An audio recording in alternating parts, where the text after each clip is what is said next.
નમસ્કાર, આપ જોઈ રહ્યા છો સ્પાર્ક ટુડે ન્યૂઝ। ખેડા સાંસદ દેવુસિંહ ચૌહાણનું સ્ફોટક નિવેદન સામે આવ્યું છે। ટીબી મુક્ત અભિયાન કાર્યક્રમ દરમિયાન જાહેર કાર્યક્રમમાં નિવેદન કર્યું છે કે ગુજરાતના પૂર્વ સીએમ અને યુપીના રાજ્યપાલ આનંદીબેન પટેલ બાદ વધુ એક નેતાનું નિવેદન સામે આવ્યું છે।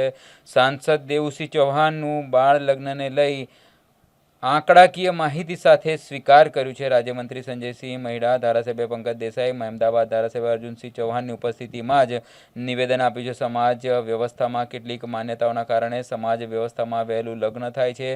દીકરા દીકરીને આપણે વહેલા પરણાવીએ છીએ, જેના કારણે જે માતા બાળક હોય છે તે માતા બાળક હોય તેને બાળક આવે તેવું જોઈ રહ્યા છે। પ્રાંત અધિકારી દ્વારા CHCનો એક સર્વે બહાર આવ્યો છે। મહેમદાવાદ તાલુકામાં બાળ લગ્નને કારણે બાળ અવસ્થામાં જ ઘણી બાળકીઓ માતા બની જાય છે। 100% પ્રસૂતિના હોસ્પિટલમાં પ્રસૂતિ કરાવવામાં આવે છે। 17 વર્ષની ઉંમરે મહેમદાવાદ કેટલાય ગામડામાં 18 પ્રસૂતા બાળકીઓએ ગર્ભધારણ કર્યા છે। 18 વર્ષ પહેલાં 48 બાળકીઓએ કુમળી વયે માતા બની છે। એનો અર્થ એ છે કે આ 50 દીકરીઓ બાળ લગ્ન કર્યા। દેવુસિંહ ચૌહાણ દ્વારા તેમના નિવેદન સામે આવ્યા છે। આ 50 બાળ લગ્ન થયા તેમાં સમાજ સુરક્ષા વિભાગ નિષ્ફળ છે, તેના સાથે જનપ્રતિનિધિ તરીકે નિષ્ફળ છે, તેમ દેવુસિંહ દ્વારા નિવેદન કરવામાં આવ્યું છે।